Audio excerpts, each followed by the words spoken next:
उत्तर प्रदेश की घोसी विधानसभा सीट पर हुए उपचुनाव के नतीजों ने समाजवादी पार्टी का जोश हाई कर दिया है।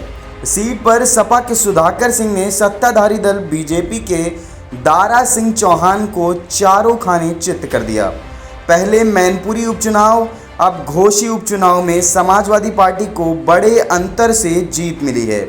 सपा के लिए इन दोनों ही सीटों पर मिली जीत के असली नायक चाचा शिवपाल यादव बनकर उभरे हैं। ऐसे में सवाल उठना लाजमी है कि घोसी में 2 बार परचम लहरा चुकी बीजेपी के जबड़े से सपा ने जीत कैसे छीन ली।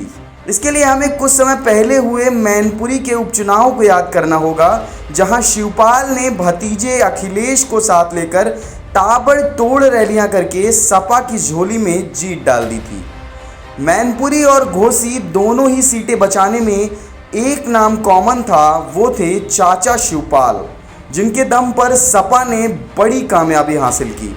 अब बात करते हैं उस दांव की जो यूपी में समाजवादी राजनीति के अखाड़े के महारथी कहे जाने वाले मुलायम सिंह यादव इस्तेमाल किया करते थे, चरखा दांव। इस बार भी शिवपाल ने उसी दांव का इस्तेमाल किया जो वह मुलायम सिंह यादव के ज़माने में किया करते थे। क्या है वो दांव, आइए जानते हैं। मैनपुरी की तरह ही घोसी उपचुनाव में भी सपा नेता शिवपाल यादव ने चुनावी क्षेत्र में ही डेरा डाल दिया था। चुनाव में भी लगातार कैंप करके चुनाव प्रचार की कमान संभालने वाले शिवपाल यादव ने एक खास रणनीति पर काम किया।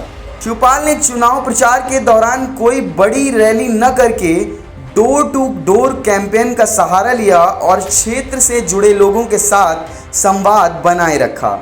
उधर दूसरी तरफ बीजेपी ने इस चुनाव के जीतने के लिए पूरी ताकत झोंक दी थी। सीएम योगी से लेकर सरकार के अधिकतर मंत्रियों की फौज घोसी में लगा दी गई थी। साथ ही बीजेपी के प्रदेश स्तर के पदाधिकारियों ने घोसी उपचुनाव में दिन रात एक कर दिए। इस चुनाव में बीजेपी के फायर ब्रांड नेता व प्रदेश के मुख्यमंत्री योगी आदित्यनाथ ने भी एक विशाल जनसभा की, लेकिन नतीजे बीजेपी के मन मुताबिक नहीं आ पाए। वहीं इस चुनाव के नतीजे आने के बाद समाजवादी पार्टी में शिवपाल यादव का कद बढ़ना तय है। इस जीत के बाद में सपा के साथ इंडिया गठबंधन का जोश भी हाई कर दिया है।